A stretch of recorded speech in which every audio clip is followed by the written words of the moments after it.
Hey everybody, hope you've had a really good week and have been getting lots of stuff done. This week I wanted to share just a cute little frog on a mushroom that I drew up. For those of you that don't follow my Instagram stories, I live in a place that has a lot of cute little tree frogs, and I saw this video of a frog wearing a bowler hat the other day and decided maybe it was something that needed to get put on a wallet. So here we are. I'm going to start out with the swivel knife cuts. This one is, for the most part, fairly simple. Once you get into the little frog, there are some little details where you're going to want to slow down a little bit and just sort of take your time so they don't get too sort of muddy or jammed together, but the little mushroom itself is quite easy. Just make sure you're not overlapping lines in sort of a weird way. I like to get right close to the next one and then just hit it from the other side and connect it.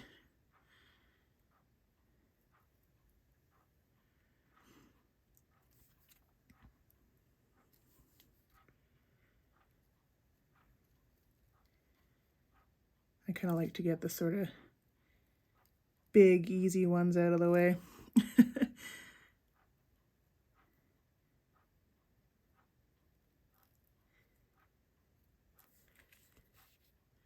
Oh, see, and there's a perfect example of why I normally go from one side to the other. So I've crossed over that a little bit.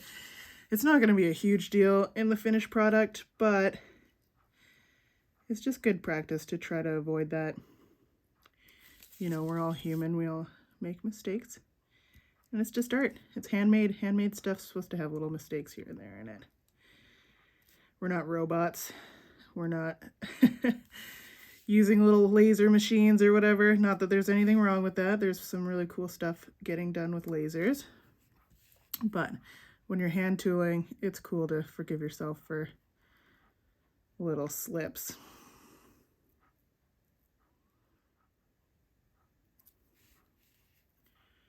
And if you notice your knife's kind of slipping or catching weird, just go ahead and strop it again in the middle of your project. I have a feeling this blade is maybe a little bit due for a full-on sharpening because it's been acting up a little bit recently. I find I've been stropping it a bit extra. I've had it for, I don't know, probably about 1.5 years. I mean, it does get heavy use around here, but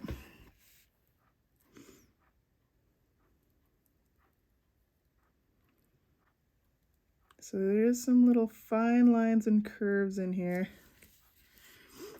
as far as his little face goes. And this is my first time tooling this too, so we're kind of learning together.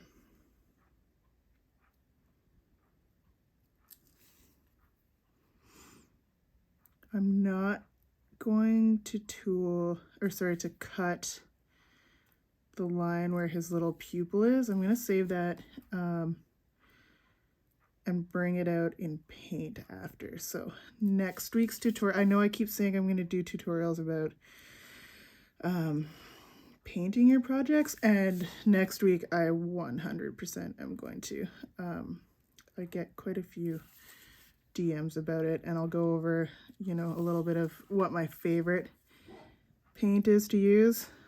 Spoiler alert, it is Alpha 6 paints.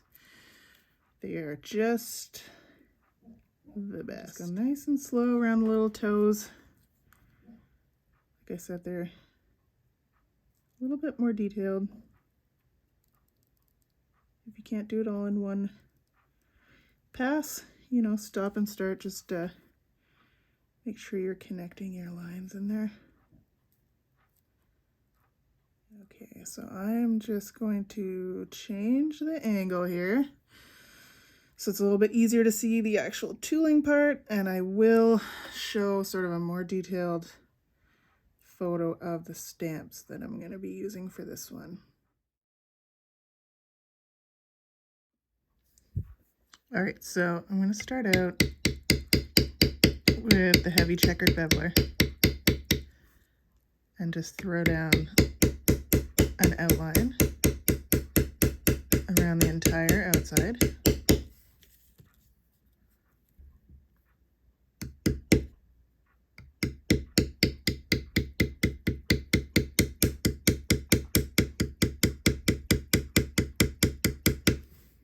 So I'm just very slowly moving this beveler along the line between hammerheads. And as I've said in past videos, I like to start light, and you can really go back and drive it in there a little bit harder if you are so inclined. This is a little bit thinner of a leather. This is about a 4 ounce, so I'm not going to go too deep. This will be a little bit of just a folded card slip when it's all finished.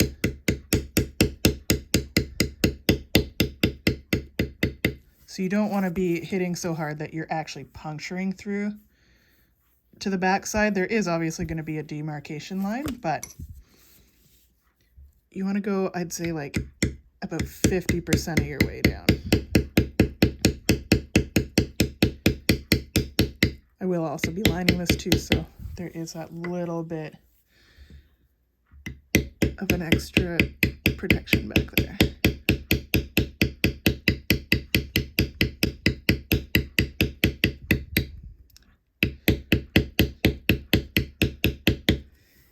And if you skip over your line, like I just did, you can go through, and I showed this on last week's video, but this is one of the benefits of going fairly gently with it, is it's in there, but it's not in there too far. So with a little gentle coaxing and a little bit of water, which of course is way out of reach,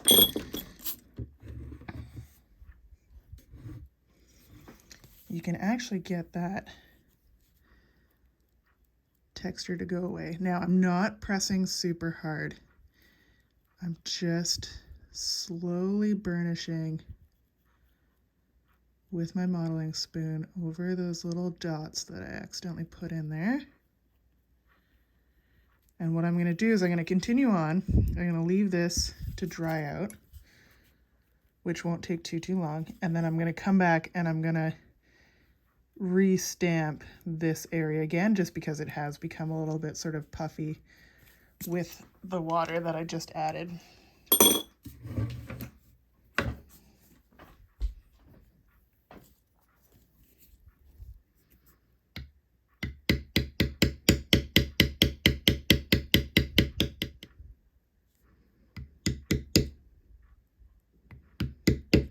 Usually areas like this where there's the potential to do what I just did over here, I kind of slow it down, and as I've done in the past, just sort of like wedge a little bit of a fingertip under the backside so you can hopefully avoid it hitting over this little area here.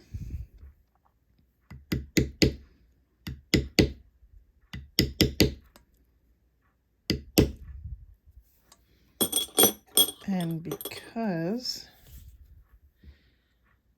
this is a little bit tighter of a curve, I'm just going to use a little bit smaller of a beveler. I have 2 sizes in this one. I have the large one, so for kind of, you know, like open flat areas, and then I have this nice little smaller one.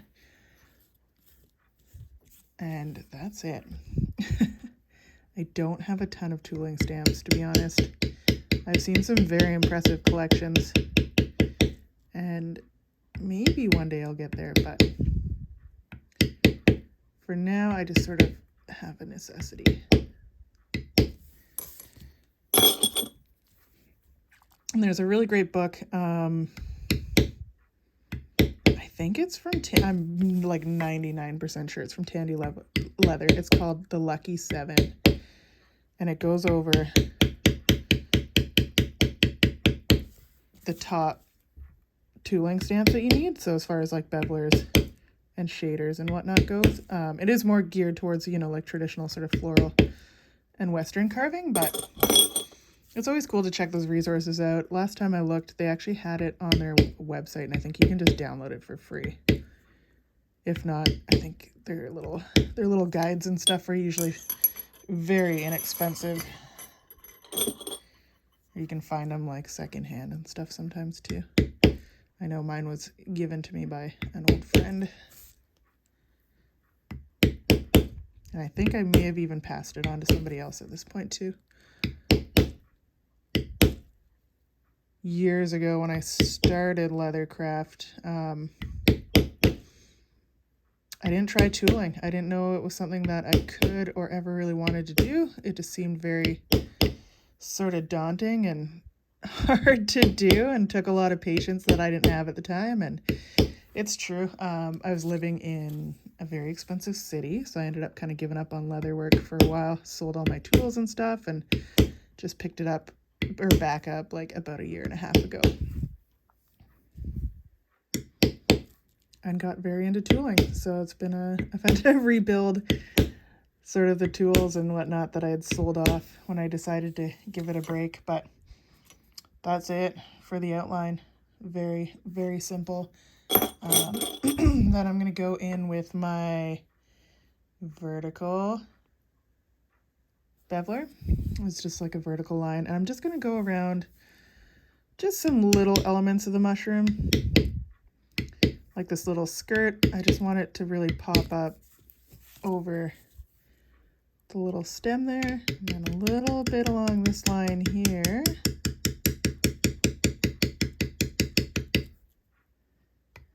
It just kind of sets that stem back inside the mushroom.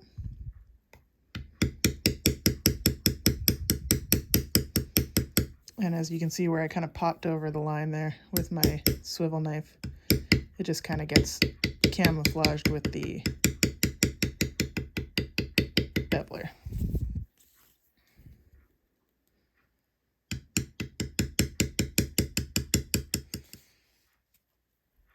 All right, and then I'm gonna do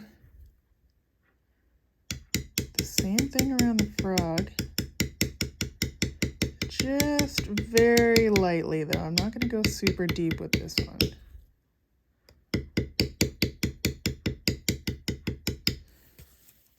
And because there are so many little sort of twists and turns there, I'm going to go in with the smaller version of, whoops, that vertical beveler.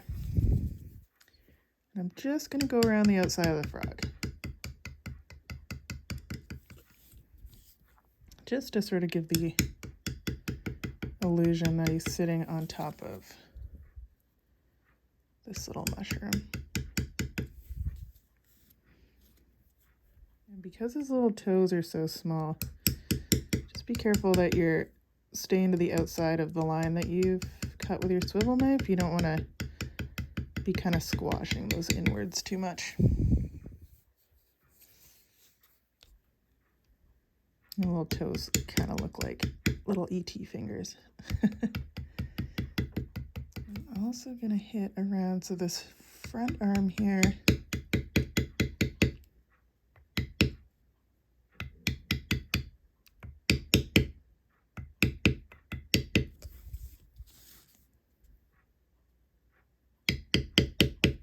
and just around the rim of his little hat. And for where these little fingers are, I'm actually just going to go in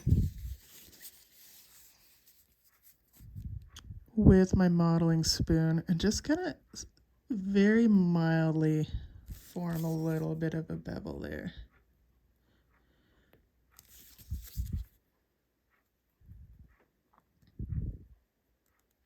I really like using this modeling spoon. I think it's probably one of my most used tools when it comes to this. It's just so easy to sculpt with and just really form those little bevels without having to use a hammer.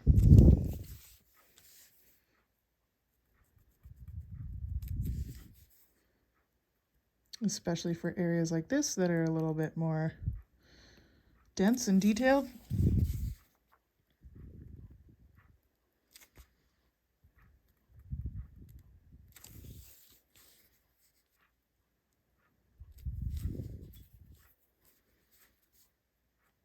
Just gonna bring out the line of his little mouth there.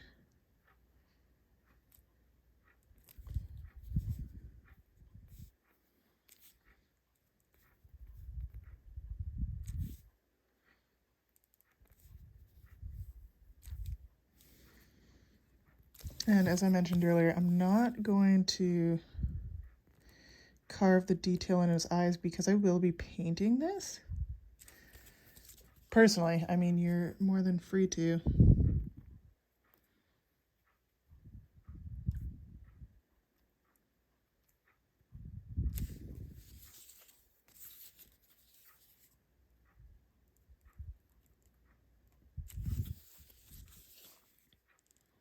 And just kind of pressing down his little mouth.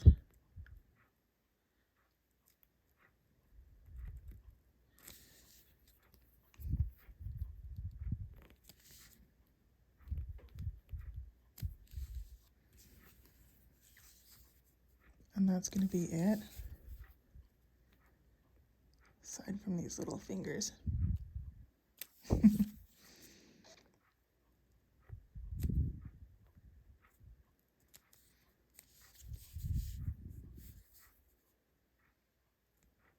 And I forgot a line over here, but in the pattern there's just a tiny little line, and it's actually his little back toe there. And because it's so far in the background, I'm not going to bother cutting that line. Just a little bit of a push down with the modeling spoon is all the definition it needs.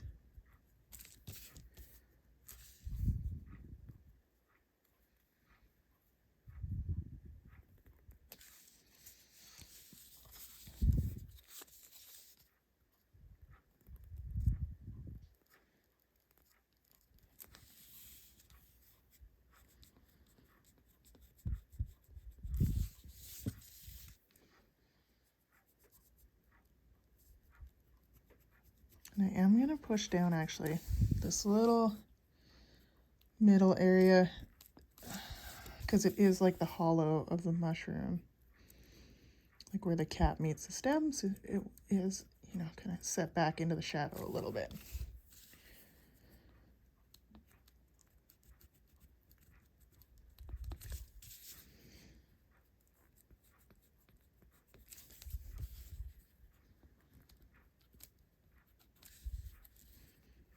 And a little bit of the same on the actual stem itself. Maybe not the entire way down. Just give it a little bit of a shape here.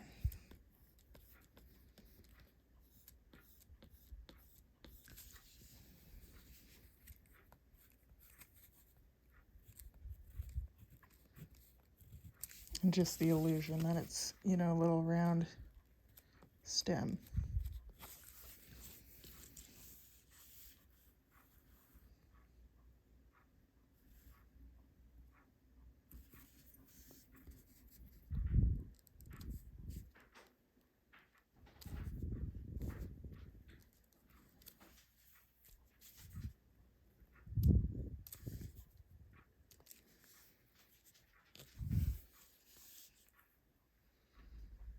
And I think that's going to be it.